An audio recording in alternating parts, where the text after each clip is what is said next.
We have now arrived at the 18th and, get this, final text in the very first chapter of Pirkei Avot, and continuing along with what we experienced yesterday with the 17th text of Shimon, son of Rabban Gamliel, we now get to Rabban Shimon ben Gamliel, which sounds like it is the same person, unless it could be a different person.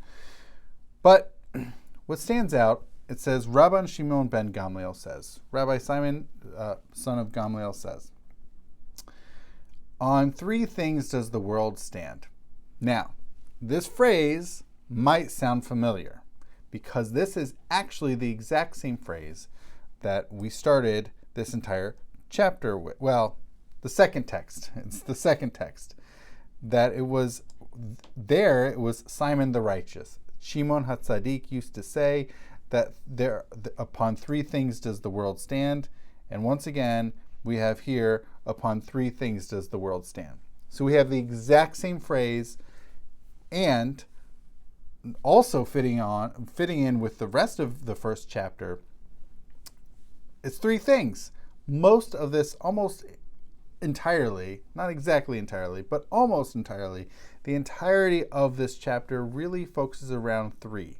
That is the big, they're these tripartite wisdom or advice sayings. So, using this exact same phrase, Rabban Shimon ben Gamliel actually goes in a very different direction than what Shimon HaTzadik, Simon the righteous, said that the world stood upon.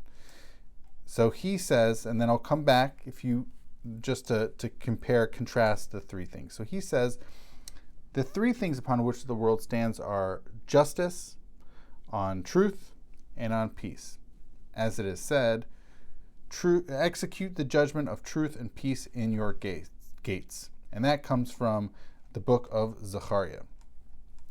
What's different from the rest of this first chapter is the use of a biblical proof text. We have not at any point throughout the entirety of this first chapter in Pirkei Avot brought up any texts, any citations from the Bible, and this certainly stands out. Also, what's interesting, I mentioned to you Simon the righteous, his three things. So what are those three things, just to jog our memories? The Torah, the temple service, and acts of piety. Now, acts of piety certainly can be universal, but Torah and the temple service are particularistic practices, like particular Jewish practices, versus Rabban Shimon ben Gamliel saying on justice, truth, and peace, or judging. Actually, I would say a better translation would be judging on truth and on peace. And these are very universal. They're also more broadly socially applicable, more societally applicable, whereas Gimilut Chasadim, this acts of kindness, is more on an interpersonal level. Sure, being truthful and having peace or executing peace certainly can be done on an interpersonal level, but they certainly are on a much broader societal level. Interesting way of wrapping this chapter up with the exact same phrase, although different contents, as we saw in the top of the chapter in the second text from Simon the Righteous. Certainly an interesting contrast, and this has been an interesting chapter.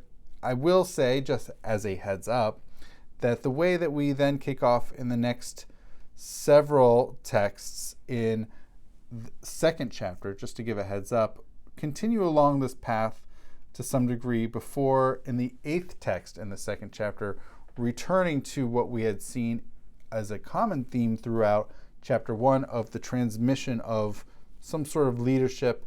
And we will get to Rabban Yochanan ben Zakkai, who receives this mantle of leadership or transmission of the Torah, whatever it is, from Hillel and Shammai.